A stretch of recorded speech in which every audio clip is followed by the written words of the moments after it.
जो home theatre आप देख रहे हो, ये होम थिएटर मैं रिपेयर किया। ये जो होम थिएटर का मेन प्रॉब्लम था, ये सेट डेड था और इसके ऊपर मैं ऑलरेडी एक वीडियो बनाया, क्योंकि ये जो होम थिएटर का पावर सप्लाई देखिए एसएमपीएस पावर सप्लाई है और ये एसएमपीएस पावर सप्लाई पूरा तरह से जल गया, इसका जो आईसी, ठीक है, और ये जो फ्यूज़ ये पूरा तरह से जल गया। तो इसीलिए मैं ये मॉडिफाई किया और ट्रांसफार्मर यूज़ किया, जो 0 बारह का ट्रांसफार्मर। तो देखिए 0 बारह का ट्रांसफार्मर मैं यूज़ किया और ये ऑन किया। ऑन करने के बाद इसका साउंड सब कुछ ओके चल रहा है, बट इसका अंदर जो बेस स्पीकर है, ये बेस स्पीकर फर्स्ट टाइम अलग से आवाज़ निकला फटक फटक टाइप। तो अदरवाइज़ इसका सभी आउटपुट स्पीकर साउंड ओके है, ठीक है। तो इसीलिए मैं इसका जो 6283 आईसी है, ये आईसी को मैं चेंज किया, ठीक है। चेंज करने के बाद उसका जो फटस फटस आवाज़ वो सॉल्व हो गया। तो इसी टाइम और एक प्रॉब्लम मिला, ठीक है। तो ये जो आईसी इसी तरह कनेक्शन था। तो ये आईसी का ये पीसी पर जो कनेक्शन आपको दिखाना चाहता हूँ, इधर साइड से ये 1 नंबर पिन है और ये 12 नंबर पिन का ये आईसी है। तो ये सप्लाई पिन है, ठीक है। तो चलिए अभी इसी टाइम इसका साउंड आपको दिखाना चाहता हूँ कि किस तरह इसका फॉल्ट साउंड आता है। आप इस स्पीकर का साउंड ध्यान दीजिए। चलिए मैं सप्लाई देकर आपको दिखाता हूँ।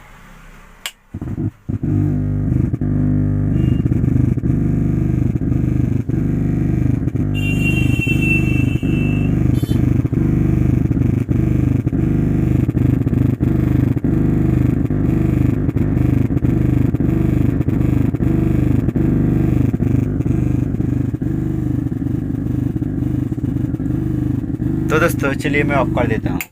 तो दोस्तों आप सुन लिया कि इसका प्रॉब्लम किस तरह है और इसका आईसी आपको फर्स्ट टाइम बताया कि आईसी को मैं चेंज किया। चेंज करने के बाद इस तरह प्रॉब्लम आ गया। तो ये प्रॉब्लम कैसे रिपेयर किया जाता है, तो और किस तरह इसको आइडेंटिफाई किया जाता है, ये कौन सेक्शन का फॉल्ट है और इसका अंदर बहुत कुछ पार्ट्स है, तो कौन पार्ट्स फॉल्ट है कैसे आइडेंटिफाई करें। तो दोस्तों इसी तरह प्रॉब्लम जब न्यू टेक्नीशियन का पास आएगा बहुत ही प्रॉब्लम होगा, क्योंकि इस तरह प्रॉब्लम रिपेयर करने के लिए बहुत दिक्कत आएगा और आसानी से आइडेंटिफाई करना भी बहुत टफ है। तो इसका थोड़ा वायरिंग भी आपको दिखाना चाहता हूँ। ये 6283 आईसी है, बट इसका अंदर देखिए 2 आईसी है। देखिए ये जो आईसी देखा जाता है हीटसिंक का अंदर, ये जो आईसी, ये चारों स्पीकर को आउटपुट देने के लिए ये आईसी यूज़ है। और ये ओनली जो आईसी 6283 आईसी, ये देखिए ये जो रेड और ब्लैक वायर, देखिए ये जो रेड और ब्लैक वायर, ये बड़ा वाला जो स्पीकर बेस स्पीकर का इसका आउटपुट है, ठीक है। तो ये आईसी का बायसिंग कुछ पार्ट्स फॉल्ट है। तो ये रिपेयर करने के लिए चलिए, ये सिग्नल लाइन का फॉल्ट है कि इसका आउटपुट सेक्शन का फॉल्ट है, ये आप आसानी से आइडेंटिफाई कर सकते हो। तो इसलिए क्या करना पड़ेगा, देखिए बेस का कनेक्टिंग, बेस कंट्रोल करने के लिए एक स्विच इसका अंदर है। तो आपको घुमा के एक बार दिखाना चाहता हूँ।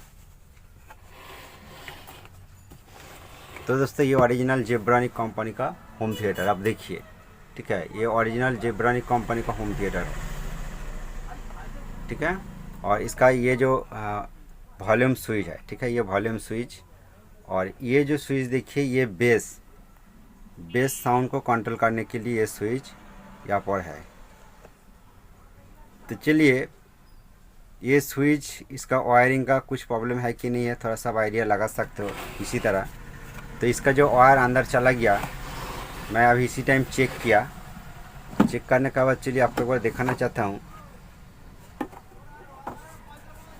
देखिए ये बेस कंट्रोल का जो वायर है ये जैक है। तो ये जैक को मैं ओपन कर देता हूँ। ओपन करने के बाद चलिए एक बार सप्लाई देके देखना पड़ेगा इसका साउंड क्वालिटी चेंज होता है कि नहीं, ठीक है। तो चलिए सप्लाई देख के दिखाता हूँ।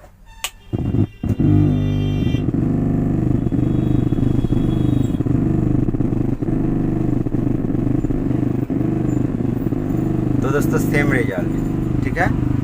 तो चलिए मैं सप्लाई को ऑफ कर दिया। ऑफ करने के बाद चलिए इसका जो अलग अलग जो ऑडियो सिग्नल इनपुट का लाइन है, ये सब कुछ मैं ओपन कर देता हूँ। और उसके बाद RX जैक है, वॉल्यूम का ये जैक को मैं ओपन कर देता हूँ। देखिए सभी वायर को मैं ओपन कर दिया। सेम ये जो स्पीकर आउटपुट पॉइंट का जैक इसका अंदर कनेक्शन है, ठीक है। सभी वायर को ओपन कर दिया। करने के बाद चलिए आपको एक बार दिखाना चाहता हूँ।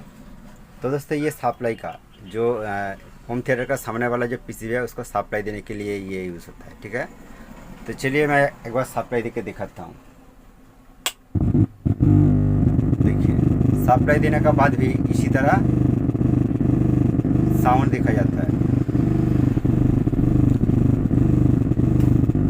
तो चलिए सप्लाई को दोबारा ऑफ करके दिखाता हूँ। सामने वाला जो पीसीबी है, जो यूएसबी पीसीबी, उसको सप्लाई देने के लिए यूज़ किया गया है। यहाँ से 5 वोल्ट सप्लाई सामने जाता है। तो ये सप्लाई को मैं ओपन कर दिया।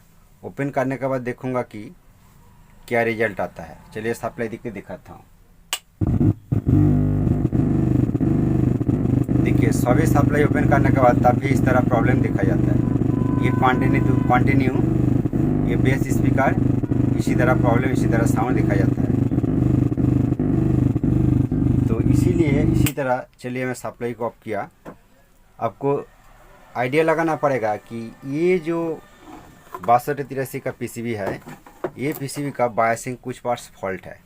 तो इसी तरह प्रॉब्लम को आइडेंटिफाई करने के लिए 6283 आईसी का एक एक पिन का वोल्टेज आपका नॉलेज में है तो आप आसानी से वोल्टेज चेक करके वो लाइन का कुछ भी वोल्टेज का गड़बड़ देखा जाएगा तो वो लाइन का पार्ट्स को, मान लो ये जो लाइन है, ये लाइन का कुछ पार्ट्स देखिए, यहाँ पर एक पार्ट्स है, तो इसी तरह ये लाइन वोल्टेज प्रॉब्लम होगा तो इसी तरह ये पार्ट्स को आप चेंज करके देख सकते हो। तो चलिए मैं थोड़ा सा चेक करके देखूंगा। देखने के बाद आपको दिखाता हूँ ये प्रॉब्लम कैसे रिपेयर किया जाता है।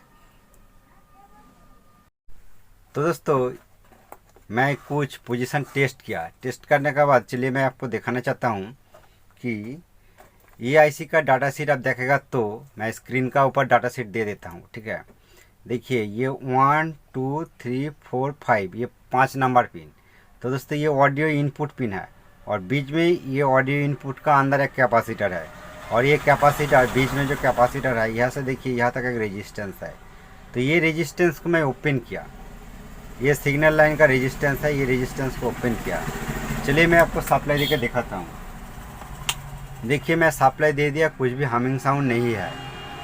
तो ये जो रेजिस्टेंस को ओपन किया, ये पॉइंट को मैं ट्विजर से शॉर्टिंग करने का समय आप सुन सकते हो। देखिए सेम तरह आवाज़ आ रहा है।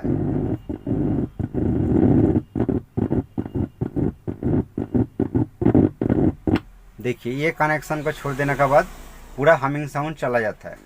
इसीलिए मैं थोड़ा सा जो एक्सपेरिमेंट किया, देखिए एक रेजिस्टेंस ले लिया, ये 608 ओम्स का रेजिस्टेंस है।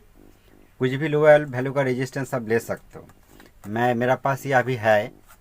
और ये जो मिडिल पिन देखिए, ये बेस जो कंट्रोलर का जो बेस कंट्रोलर है तो उसका ये आउटपुट पॉइंट है और ये इनपुट पॉइंट है। यहाँ पर सिग्नल आता है और यहाँ से सिग्नल आउटपुट होता है और दोस्तों ये नेगेटिव पॉइंट है। तो ये जो सिग्नल आउटपुट लाइन का साथ देखिए मैं एक रेजिस्टेंस कनेक्शन करके आपको दिखाना चाहता हूँ। देखिए एक रेजिस्टेंस कनेक्शन किया और ये रेजिस्टेंस यहाँ से जो यहाँ तक रेजिस्टेंस मैं ओपन किया, ये रेजिस्टेंस का ऊपर साइड, मतलब ये जो साइड है, ये मैं कैपेसिटर पॉइंट पर लगाता हूँ। तो दोस्तों ये पोजीशन को मैं इसका साउंड में म्यूट किया क्योंकि ये वीडियो अभी एक बार अपलोड किया, अपलोड करने का समय कॉपीराइट स्ट्राइक आ गया, तो इसीलिए मैं साउंड को स्टॉप किया। बट इसका जो साउंड बहुत ही हल्का सा आ रहा है। इसका जो बेस है ओरिजिनल बेस होना चाहिए, ओरिजिनल बेस ज़्यादा साउंड नहीं दे रहा है। तो इसीलिए और थोड़ा मॉडिफाई मैं किया। किस तरह मैं मॉडिफाई किया आपको इस वीडियो के अंदर ही दिखाना चाहता हूँ कि देखिए एक वायर ले लेता हूँ। ठीक है, इस तरह का वायर लेना पड़ेगा और जो ये जो वायर आपको दिखाना चाहते हैं आपको शॉर्टिंग करना पड़ेगा। कि देखिए ये वायर को मैं कनेक्शन करूँगा जो बेस कंट्रोलर होता है वो बेस कंट्रोलर का इनपुट पॉइंट पर। तो दोस्तों ये बेस कंट्रोलर का इनपुट पॉइंट है। ठीक है, यहाँ पर मैं कनेक्शन करूँगा। और तो दोस्तों अभी मैं ऑडियो देख के रखा है, बट मैं ऑडियो को मैं म्यूट कर दिया क्योंकि कॉपीराइट स्ट्राइक के बजाय। और ये जो वॉल्यूम कंट्रोलर का पास जो सिग्नल आता है, ये सिग्नल पर टच करने के बाद आपको कनेक्शन करके भी देखूंगा कि इसका बेस साउंड और ज़्यादा आ जाएगा। ठीक है, तो आपको टच करके देखता हूँ ये जो वॉल्यूम कंट्रोलर का जो कनेक्शन है। ठीक है, तो यहाँ पर टच करके मैं देखा कि साउंड बिल्कुल ओके आ रहा है। थोड़ा सा बेस बट डाउन है, तो कोई बात नहीं, तब भी इसका साउंड ओके आ जाता है। तो यहाँ पर मैं इस तरह कनेक्शन करके आपको दिखाना चाहता हूँ, आपको कनेक्शन करके दिखाता हूँ, आप साउंड पर फॉलो कीजिए, ठीक है।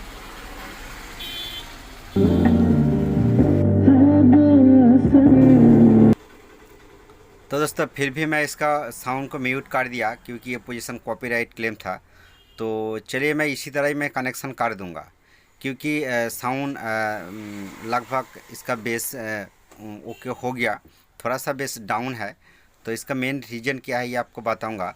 तो दोस्तों उसका पहले ये जो वायर मैं कनेक्शन करके रखा है और इसका इसी कंडीशन पर इसका बेस जो कंट्रोल करके मैं देखा, सब कुछ इसका अप डाउन सब कुछ भी ओके देखा जाता है, ठीक है। तो मैं वो जो रिकॉर्डिंग किया पूरा स्टॉप किया साउंड को, क्योंकि आपको बार बार बात है कि ये पोजीशन कॉपीराइट आ गया। तो कोई बात नहीं, वायर को मैं छोटा करके कनेक्शन कर देता हूँ इसी टाइम, ठीक है। तो दोस्तों चलिए मैं आपका सामने करके दिखाता हूँ। तो दोस्तों ये वीडियो बहुत लॉन्ग मैं नहीं करना चाहता हूँ, क्योंकि ये जो पोजीशन है बेस कंट्रोलर सेक्शन जो होता है, ये सेक्शन का कुछ पार्ट्स फॉल्ट है। तो इसीलिए आपको बताना चाहता हूँ कि देखिए ये सेक्शन का जो फॉल्ट है आपको एक एक पार्ट्स को चेंज करके देखना पड़ेगा। क्योंकि मैं अभी इसी टाइम ये जो पोजीशन आप अच्छा करके देखिए, जो बेस कंट्रोलर का ये जो सेक्शन है यहाँ पर देखिए 2 लाल वाला पीएफ देखा जाता है, जो 100,000 का पीएफ हो सकता है, इसका आसपास वाले भी हो सकता है। और यहाँ पर एक ट्रांजिस्टर देखा जाता है, जो ट्रांजिस्टर का नंबर 547, ठीक है। ये ट्रांजिस्टर ओनली मैं चेंज करके देखा, तब भी साउंड का कुछ फ़र्क नहीं मिला। तो इसीलिए आपको बताना चाहता हूँ ये पोजीशन का जो अलग अलग पीएफ देखा जाता है, ये लाल वाला पीएफ 100,000 पीएफ भी हो सकता है, इसका आसपास जो छोटा छोटा जो पीएफ देखा जाता है वो भी चेंज करके देखना पड़ेगा। तो चेंज करने के बाद इसका प्रॉब्लम पूरा तरह से सॉल्व हो जाएगा, ठीक है। तो तब भी मैं अभी इसी टाइम चेंज नहीं करूँगा कि इसका जो बेस का साउंड बिल्कुल लगभग सेम ही, थोड़ा सा डाउन है, बस सेम आ गया। तो कोई बात नहीं, ये कंडीशन पर मैं छोड़ देता हूँ, ठीक है दोस्तों। मेनली ये इसका जो बेस सर्किट होता है, ये सर्किट का ही फॉल्ट है और कुछ नहीं। तो दोस्तों ये वीडियो के अंदर आपको जो इन्फॉर्मेशन देखा है आपको अच्छा लगा तो प्लीज़ एक लाइक कर दीजिए, और ये चैनल पर अब नया है तो प्लीज़ चैनल को जरूर सब्सक्राइब करके रखिए। तो दोस्तों ये जो मैं मॉडिफाई किया, ये चलिए मैं वायर को मैं पूरा तरह से कनेक्शन करके आपको एक बार दिखाना चाहता हूँ, और दिखाने के बाद लास्ट इसका जो साउंड आता है ये एक बार प्ले करके आपको दिखाऊंगा, ठीक है दोस्तों। तो आप थोड़ा सा रुकिए, मैं ये कनेक्शन करने के बाद आपको दिखाना चाहता हूँ, ठीक है दोस्तों। तो दोस्तों देखिए ये जो बेस कंट्रोलर का इनपुट पॉइंट है, तो यहाँ पर मैं कनेक्शन किया और वॉल्यूम कंट्रोल का अंदर जो ऑडियो सिग्नल आता है यहाँ से मैं कनेक्शन कर देता हूँ फाइनली, ठीक है। और उसके बाद चलिए इसका पूरा फिटिंग्स करके आपको एक बार साउंड देके दिखाता हूँ।